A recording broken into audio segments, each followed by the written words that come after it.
को उसके बेटे ने एक वृद्ध आश्रम में छोड़ दिया। इस माँ का ये वही इकलौता बेटा था जिसके लिए इस माँ ने जीवन भर संघर्ष किया।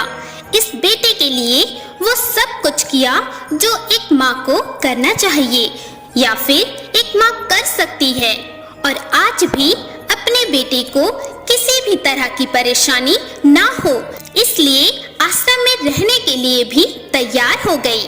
वृद्ध आश्रम में रह रही माँ हमेशा अपने बेटे को याद करती, मगर बेटा केवल साल में एक बार उसको मिलने जाता था या फिर एक बार फोन कर लेता था। कई साल बीत गए। वृद्ध आश्रम से बेटे को एक दिन फोन आया। उन्होंने कहा, बेटा जल्दी से आश्रम आके अपनी माँ से मिल लो, वो बहुत ही सीरियस है। बेटा जब अपनी बीमार माँ के पास पहुँचा तब वह अपनी आखिरी सांसें गिन रही थी। बेटे ने अपनी माँ से उसकी आखिरी इच्छा पूछते हुए कहा, माँ मैं तुम्हारे लिए क्या कर सकता हूँ, बताओ माँ। बेटा इस आश्रम में गर्मी और मच्छर बहुत ज्यादा हैं। यहाँ पर कुछ पंखे लगवा देना। फ्रिज ना होने की वजह से यहाँ पर हम बूढ़ों को कई बार भूखे पेट ही सोना पड़ता है, क्योंकि किसी का दिया हुआ खाना खराब होने से नहीं बचा पाते। तो इस आश्रम के लिए एक दो फ्रिज भी खरीद देना।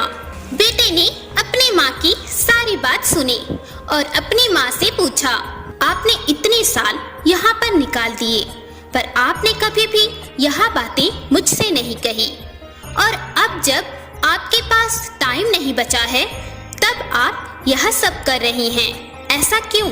माँ ने बेटे को जवाब देते हुए कहा, बेटा मैंने गर्मी, भूख और पीड़ा सहन कर ली, लेकिन मुझे पता है जब तेरे बच्चे तुझे यहाँ पर छोड़ कर जाएंगे तब तू यह सब सहन नहीं कर पाएगा।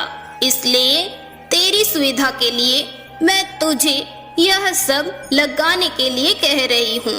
दोस्तों, माँ की ये आखिरी लाइन किसी भी बेटा या बेटी की आंखें खोलने के लिए काफी है।